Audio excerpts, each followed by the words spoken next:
अस्सलाम वालेकुम, मैं हूं आपका दोस्त मुर्शद। इतनी जल्दी आज ब्रेकिंग न्यूज़ आई जा रही हैं कि किस पे बात करें किस पे ना करें। तो मेरा ख़्याल है पहले कासिम अली शाह की क्लास लेते हैं।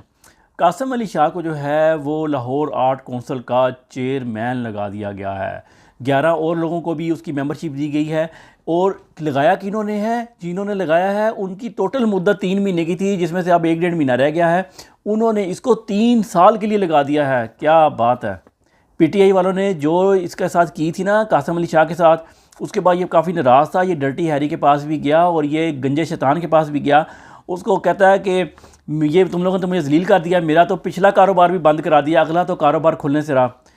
तो उन्होंने कहा कि ठीक है, हम आपको फेस सेविंग देते हैं। तो उसलिए इसको पिछले दिनों नासिर मदनी के ज़रिए से दोबारा लॉन्च करने की कोशिश की गई थी, और जिसमें मैंने वीडियो में जिक्र किया था कि ये इसको दोबारा लॉन्च करेंगे।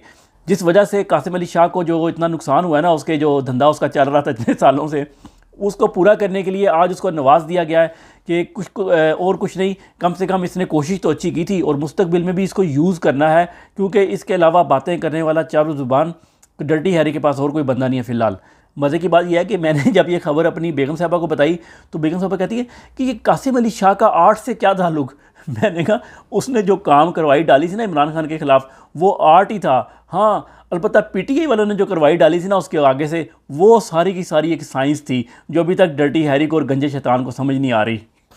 देख लें अल्लाह ताला ने कैसा इसको एक्सपोज़ किया, और एक्सपोज़ भी ऐसा हो गया है कि बेशर्म ही हो गया है, और धड़ल्ले से ये ओहदा कबूल कर लिया। और सारी ज़िंदगी जो थी ना, ये कहता रहा कि हक हलाल और इसकी बातें करता था, और आप देखें किधर खड़ा है।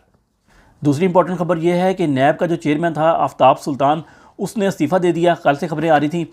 तो आज नैब के धड़ाधड़ केस जो है ना, वो इमरान खान के और पीटीआई के ख़िलाफ़ लगने शुरू हो गए हैं। उसमें जो पहला केस है वही तोशा खाना का, इमरान खान की वाइफ बुशरा बीबी के ख़िलाफ़ पहला नैब का केस, उसके इस्तीफ़ा देने के फ़ौरन बाद कर दिया गया। और 9 मार्च को बुशरा बीबी को और इमरान खान को इस्लामाबाद बुलाया गया है नैब के दफ्तर में। ये होना था, क्यों होना था? कल इमरान खान की पेशी में मजबूर होकर जब जजों ने ज़मानत, राहदारी ज़मानत दे दी इस्लामाबाद की, तो अब उनके पास और कोई चारा नहीं था कि नया मुकदमा बनाएं। और नया मुकदमा वो बनाएं जो कि उस ज़मानत के दायरा कार में या जुरिस्डिक्शन में ना आता हो। तो उसके लिए क्या ज़रूरी था कि नैब से मुकदमा बनवाया जाए, और नैब से मुकदमा बनवा के उसे नैब में पेशियाँ करवाई जाएँ, बजाय इसके कि किसी अदालत में, प्रॉपर अदालत में पेशी करवाई जाए। तो ये बेसिकली डर्टी हैरी जो था ना, ये गुस्से में पागल हुआ है और अपनी सुबकी मिटाने के लिए सब कुछ कर रहा है। आज बल्कि एक और वीडियो भी बड़ी वायरल चल रही है, जिसमें डोनाल्ड ट्रंप जो है उसको एक बंदा मशवरा वो दे रहा है, ब्रीफिंग दे रहा है। What happened to John over there? I thought he was sort of okay. I got along with him great. But he got overthrown by the military or something? It is overthrown by the military as well as all those Kurd people. Is he out now? Yeah, he's out right now. So what happened is all these people, they came in, they wanted to make sure that they just clear their name. Had they not taken the oath for 24 hours, both father and the son would have been in jail. So this is how unfortunate this is. इसमें Donald Trump सवाल पूछता है कि इमरान खान के साथ क्या हुआ था, खान के साथ क्या हुआ था। तो उसने बताया कि कैसे मिलिट्री ने और इस्टेब्लिशमेंट ने और ये चोरों ने सब ने मिलकर ये इमरान खान को उतारा, और फ़ौरन हुकूमत में आते साथ 24 घंटे के अंदर अंदर सबके केस ख़त्म होने शुरू हो गए और सारे जेलों से बाहर आ गए हैं। अमेरिका में जितने भी पाकिस्तानी रहते हैं, मैं आपसे गुजारिश करता हूँ कि प्लीज़ अपने वीज़ों की खातिर डोनाल्ड ट्रंप को वोट आपने नहीं दिया था ना, अब ज़रूर दीजिएगा, और आप लॉबिंग करें। आप लोगों के पास, इमरान खान कहता है बड़े अमीर अमीर रहते हैं उधर, आप लोग बाहर निकल के जहाद नहीं कर सकते, लेकिन आप लोग ये तो कर सकते हैं ना कि इमरान खान के लिए उधर लॉबिंग करें, इन करप्ट लोगों के लिए, क्योंकि इन्होंने भी तो हुसैन हक्कानी को रखा हुआ ना लॉबिंग करने के लिए। तो अमेरिका में चलती लॉबिंग है। तो आप भी जो उन सेनेटर से मुलाकात करें और उनको कन्विंस करें कि इमरान खान के हक़ में उसको लेके आएँ, उनकी गवर्नमेंट को। ये आप लोग कर सकते हैं, प्लीज़ ये करें। तीसरी बात जो सामने आ रही है कि शाहिद खाकान अब्बासी का जो है वो वारंट गिरफ्तारी जारी हो गए हैं या होने वाले हैं, नाकाबिल ज़मानत, वो भी मनी लॉन्ड्रिंग केस के अंदर।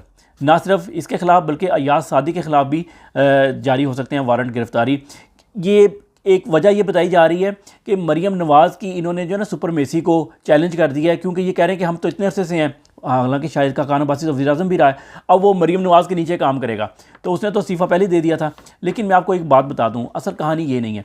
कहानी ये है कि मरीम नवाज़ को और सारे पोल्स जो हैं उनमें पता लगा कि पाकिस्तानी अवाम अपना सबसे बड़ा दुश्मन जो है ना, पाकिस्तान इस्टेब्लिशमेंट को बेसिकली आप समझ लें, मिलिट्री इस्टेब्लिशमेंट, अब ये बयानियाँ बना रहे हैं कि मिलिट्री एस्टेब्लिशमेंट के, हम भी मिलिट्री एस्टेब्लिशमेंट के ख़िलाफ़ हों और हम जो है बाजवा के भी ख़िलाफ़ हैं, फैज़ हमीद के भी ख़िलाफ़ हैं और हमारी तो बल्कि हुकूमत ही नहीं है, ये तो इन्हीं की हुकूमत है। ये इस तरह का बयानिया बना के ये समझते हैं कि अब आम आवाम जो है उनको बेवकूफ़ बनाया जाए कि हम भी देखो जी इमरान खान वाली बात ही कर रहे हैं, लेकिन हम इमरान खान को भी चोर समझते हैं। तो ये बयानिया बना के और अपने चंद लोगों को कि जी देखो जी हमारे लोगों के ख़िलाफ़ भी तो एक्शन हो रहे हैं, खाली इमरान खान के ख़िलाफ़ तो नहीं हो रहे। ये इसको बैलेंस एक्ट करने के लिए ये इन्होंने प्लानिंग की है।